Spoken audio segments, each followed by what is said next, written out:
చెప్పమనేది చెప్పాను. మీరు మొదటే చెప్పాల్సింది ఈ మాట. ఎందుకంటే మా రాజకీయ నాయకులకి మైక్ దొరికినా, వేదిక దొరికినా మరిచిపోయి పులకించిపోయి మాట్లాడేస్తూ ఉంటారు. థ్యాంక్ యూ సార్, ఇంత లైట్ హార్టెడ్గా తీసుకున్నాను. Hats off to you. Thank you. ఒక అద్భుతమైనటువంటి సందర్భంగా ఏర్పాటు చేసినటువంటి ఈ కార్యక్రమానికి విశిష్ట అతిథిగా విచ్చేసినటువంటి మా అందరి నాయకులు పెద్దలు పద్మభూషణ్ నందమూరి బాలకృష్ణ గారి దంపతులకి, అదేవిధంగా నాతో పాటు విచ్చేసినటువంటి హిందూపూర్ పార్లమెంటు సభ్యులకి, సోదరులు తిప్పేస్వామి అన్న గారికి, విచ్చేసినటువంటి మా తోటి ఎమ్మెల్యేలకు, నాయకులకు, తెలుగుదేశం పార్టీ కుటుంబ సభ్యులకి, అదేవిధంగా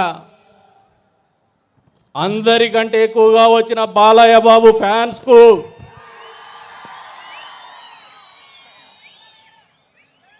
హిందూపురాన్ని నందమూరిపురంగా పిలువబడే స్థాయిలో పరిపాలన అందించినటువంటి నందమూరి కుటుంబ సభ్యులైనటువంటి హిందూపురం పుర ప్రజలకు,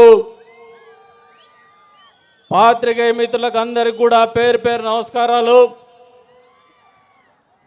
రాజకీయాల్లోకి వచ్చిన తర్వాత చాలా పలు సందర్భాల్లో మాట్లాడుంటాం, కానీ ఇంత ప్రత్యేకమైనటువంటి సందర్భంలో మాట్లాడే అవకాశం ఇచ్చినందుకు పద్మభూషణ్ నందమూరి బాలకృష్ణ గారికి జీవితాంతం రుణపడి ఉంటామని చెప్పేసి కూడా ఈ సందర్భంగా తెలియజేస్తూ ఉన్నాను.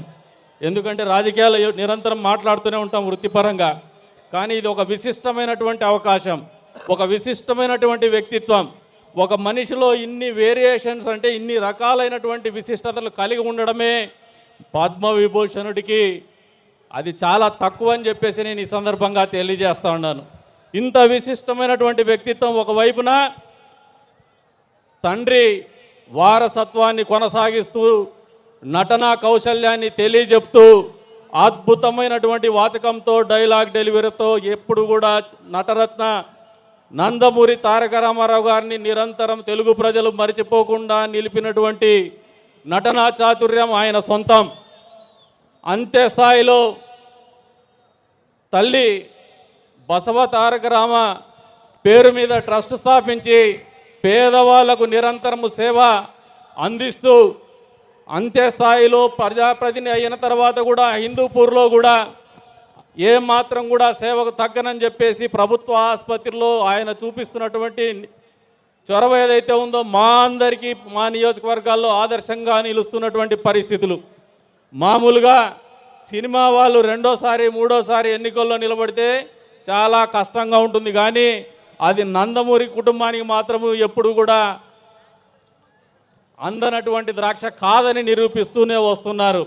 ఎందుకంటే 10 రోజులు ఊర్లో లేకపోయినా, లేదు నెల రోజులు నిరంతరం షూటింగ్లో బిజీగా ఉన్న ప్రజాక్షేమం మాత్రము ఎప్పుడు కూడా విస్మరించినటువంటి నాయకత్వ పటిమ ఉన్నటువంటి నాయకులు మాకు నందమూరి బాలకృష్ణ గారని చెప్పేసి కూడా ఈ సందర్భంగా తెలియజేస్తా ఉన్నాను. అందుకే ఆయన మేమందరం కూడా ఈరోజు పద్మభూషణ్ ఇచ్చినటువంటి సందర్భంగా భారత ప్రభుత్వానికి తెలుగు వారందరం కూడా కృతజ్ఞతలు తెలుపుతున్నాం.